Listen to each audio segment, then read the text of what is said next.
now call on the candidates for a 3-minute closing comment, and we will go in the reverse order of the opening comments. So I will call on Don for his closing comments, and you have 3 minutes, and I will give you a 30-second warning. There you go. Since you cut me off there, I'll kind of just keep on going. We were talking about... Why, you're a bitter man. I'm not a bitter man. Missed opportunity. Get over it. I'm using up your 3 minutes. Let's go. I want to talk about missed opportunity. You know, hey, there's a lot of missed opportunities. Cottonwood Golf Course could have become a haven for residential. Quarry Oaks could have also become that. We just missed the boat there due to our old council. Anyways, it is time to elect a new council so we can plan long-term and short-term to improve development of lots in the area that are suitable, not agricultural, and not low swampy lands. There are properties that fit that description. It is time to elect a council that will improve sewage facilities, roads, drainage, and a council that will promote the growth of facilities for residents, the chance of commercial institution for jobs and places to enjoy. A council that will work together, discuss and act in a democratic way. Oh, and I'll break it up a little bit there. The word I was looking for before about our staff, willing to accommodate. There you go. That was the word I was looking for. And we have to be reasonable when we go in there anyhow. Okay. I promise to listen and communicate with the taxpayers and residents and treat everyone with respect and equality, and to work with the organizations in the RM, residentials, farmers, recreational, sports, and small businesses, especially small businesses. They attract people. There is always a way if you are willing to work with the people and elements.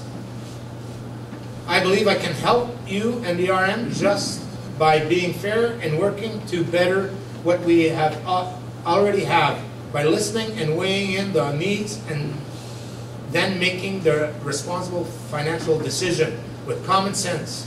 Please come out to vote on October 24th, and please vote for me.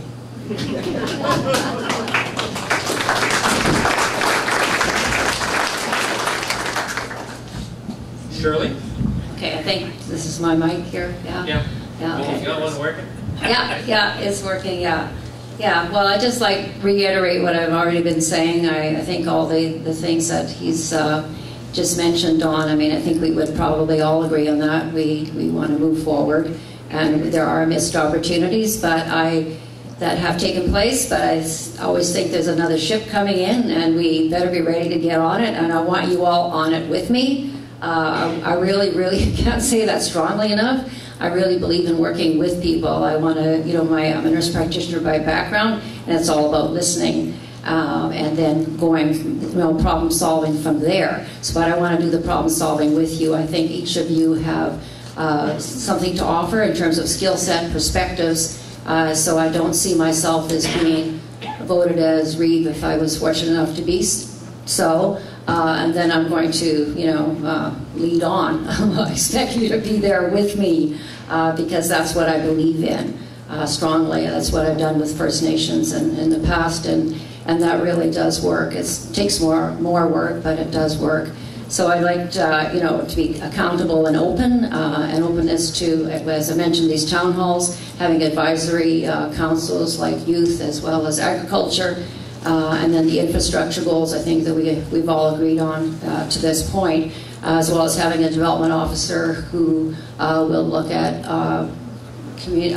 aggressively looking for more opportunities for economic development so we can pay for the things that people want.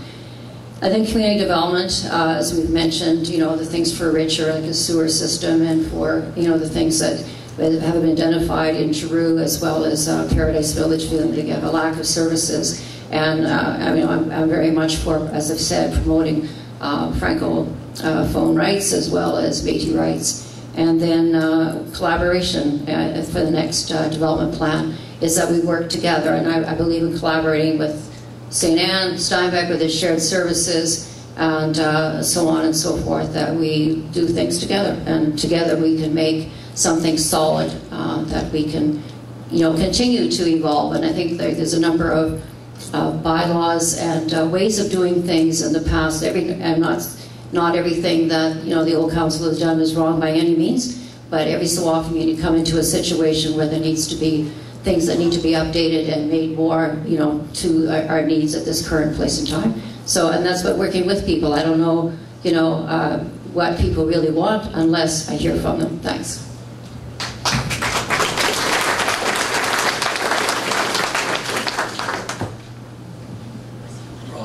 Excuse me, Rob. We're going to get you a working mic. Hello. All right. Hello? Okay, here we go. Okay, so by no means do I want to stand or sit before you here and try and make you believe that I have all the answers and that I have a perfect goal as to where I want to see the RM go. When electing a Reeve, I believe there's a few things that you have to keep in mind. You have to keep in mind that that Reeve is just one vote.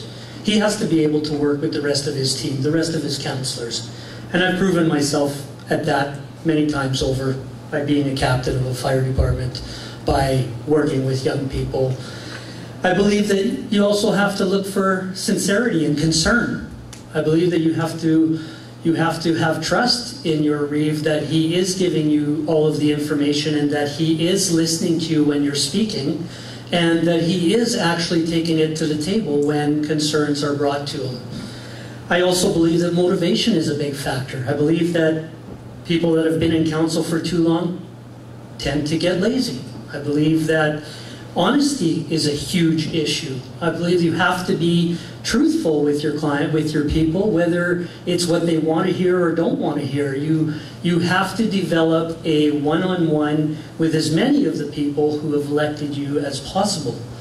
So with that being said, that is my goal. I really don't have a long-term huge goal. What I do have is motivation to get to know and understand the needs of the people in my community and to be able to bring it to the table and fight for it the best way that I can. Thank you.